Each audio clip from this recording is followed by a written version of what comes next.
Hi there, it's Elizabeth in Paris. Thanks for coming by. We are in my tiny little studio apartment in the 16th. And so the weather is getting cooler. Today it was like 51 degrees, lots of clouds, some patches of glorious sunshine, and the leaves are turning colors, and it's just a beautiful autumn day. So what I wanted to do was share a recipe with you. It's called Brouillade, and it comes from the High Alps here in France. When I was a junior, doing my junior year abroad in Aix-en-Provence, my very good friend Béatrice Gerard would always make this recipe when we came over for dinner, and it's just a great comfort food. I'm not a huge fan of eggs, but it is an egg-based dish, and it has never really struck me as very eggy because you put a lot of cheese in it. So yeah, that's the basic introduction. So first thing I'm going to do is mince a clove of garlic. Now, this is not part of the traditional recipe, but I really love garlic, so that's why I add it. And the reason why I do it first is because garlic actually becomes more nutritious if 10 minutes pass between mincing it and putting it into the frying pan and cooking with it. So that's why I always do it first. So the second thing I'm going to do is chop up some onion. I really love red onion, so that's just what I usually have around, but you can use whatever onion you have around. I don't think that it makes a huge difference. I mean, I don't really have a recipe for this. I can't really tell you exact amounts. I usually just eyeball things. I make enough for one person, and this is the sort of thing that it's so quick and easy to whip up, and like, yeah, you wouldn't make a huge batch and then reheat later. You just, make it when you want it. So yeah, I guess maybe like a quarter of a small onion per person, something like that. Next ingredient, tomato. I would say 1 tomato per person. And the way you're gonna wanna cut this is in really, really thin strips.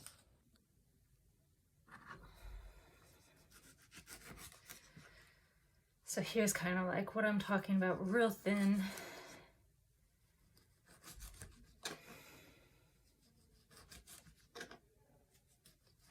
And then I just leave them in these little like half moon shapes. I don't dice them further. As long as you have them nicely sliced thinly, that's all you really need. So now I've got my saucepan heating up.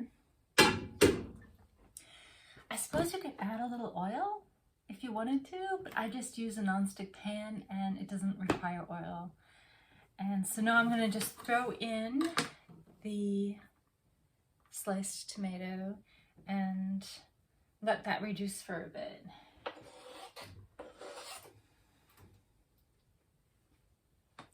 While the tomatoes are cooking, I'm going to start getting the eggs ready.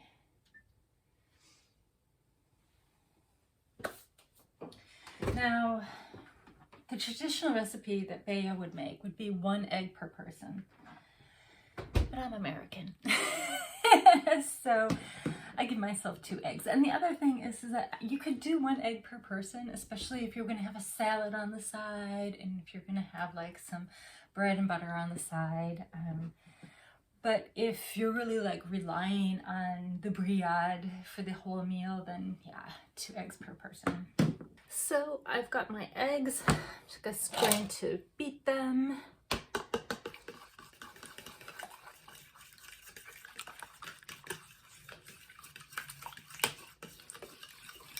This is one of the things that I learned as a digital nomad, is that you don't really need a whisk. A fork works just fine.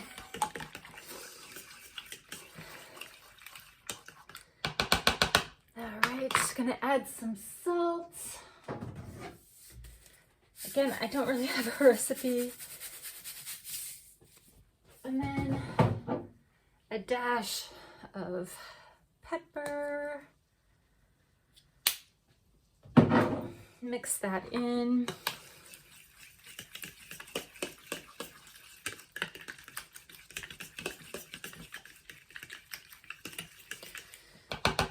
Meanwhile, I can start to hear those tomatoes sizzling behind me on the stove tops. That's nice.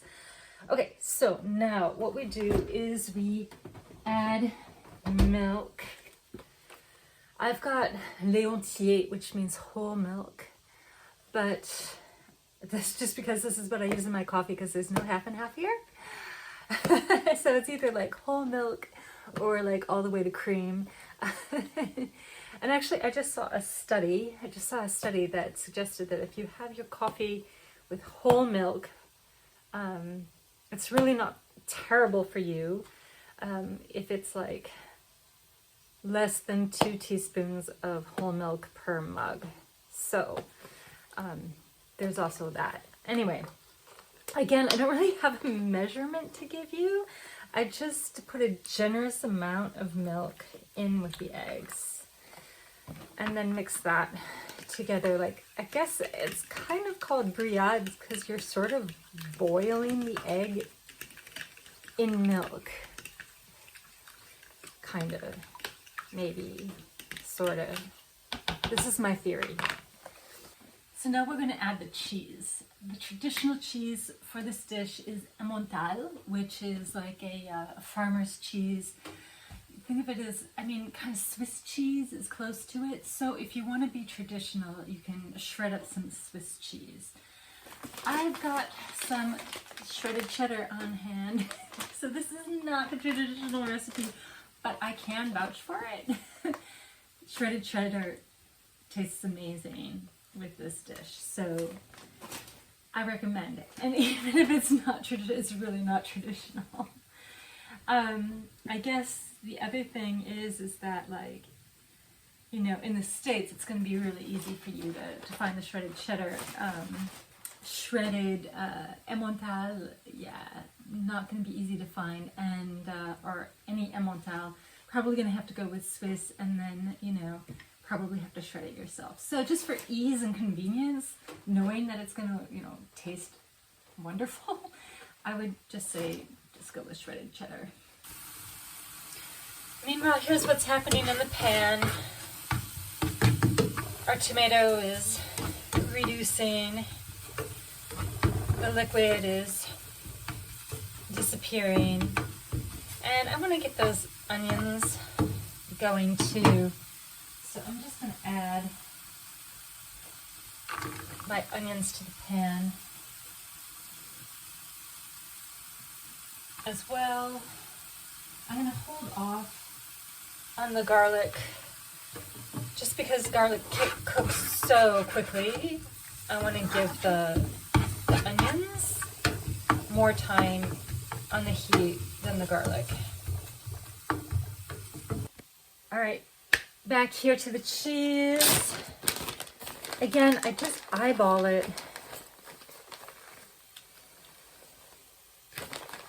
Mix in generously. I love cheese.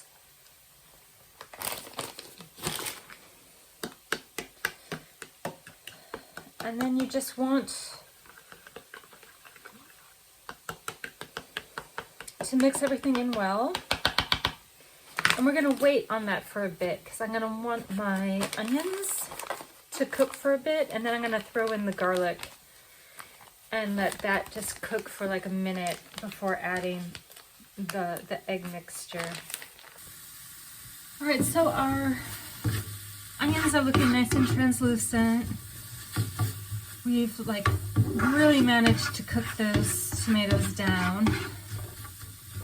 Time to add the garlic.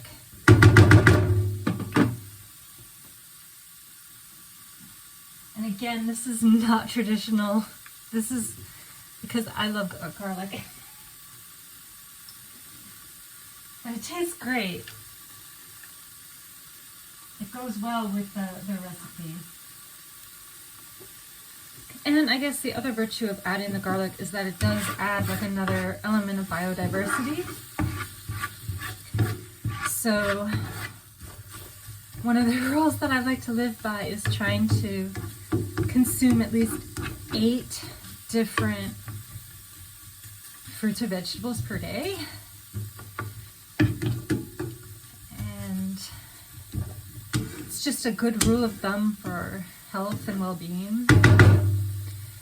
And so adding some garlic, it's gonna taste really great.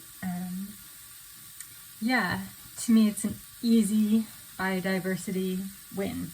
Okay, so I want to give that garlic just a little time to get aromatic. And then I've got my egg mixture here.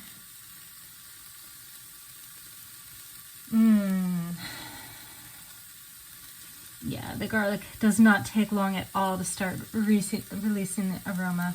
So we can now add in the cheese milk egg mixture. And what you want to do is you want to start turning it immediately and mixing everything immediately.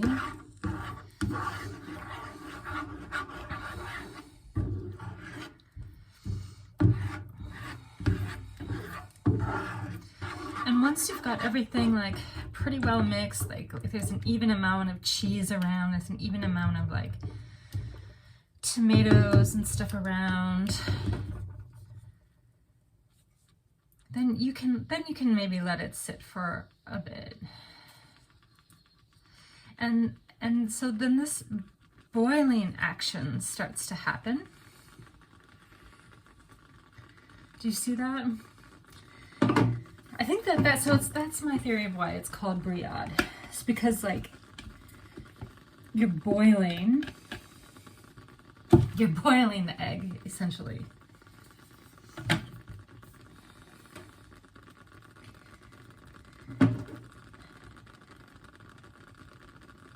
And you can I guess let it sit as long as you want. Well, I wouldn't let it sit too long. It does benefit by being turned.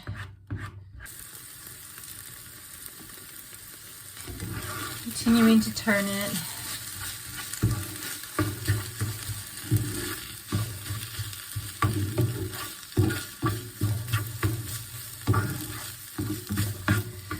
Basically just checking out how moist it is and whether or not I want it drier or not. Okay, so it's starting to smell really great. I'm like starting to lose my patience. I just want to eat. But you can see it's starting to dry out.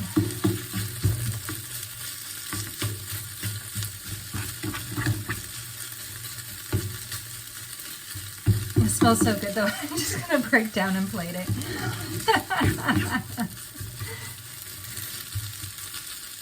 But you could push this even drier. Yeah.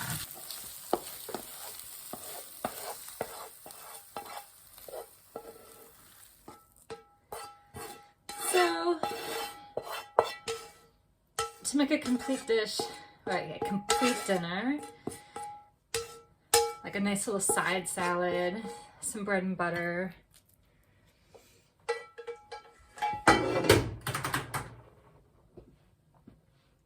I think I'm just gonna eat it just like this. This is dinner.